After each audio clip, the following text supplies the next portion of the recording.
Nu există predestinare. Asta este o invenție să fim lași.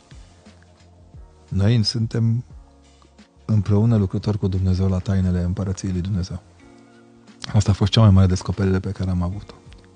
Și am simțit-o foarte puternic când, murind tata, strangulându-se oarecum intrarea în cimitirul din Sfântul Nicolae, am rămas singurul preot care l-am însoțit pe tata la groapă.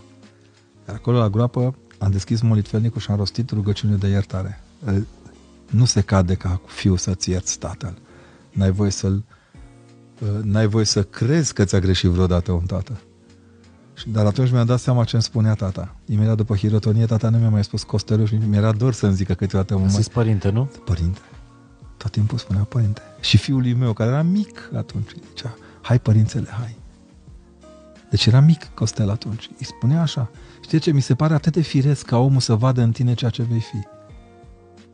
Eu le spun studenților că un cuvânt din Aristotel, cine se pregătește este deja.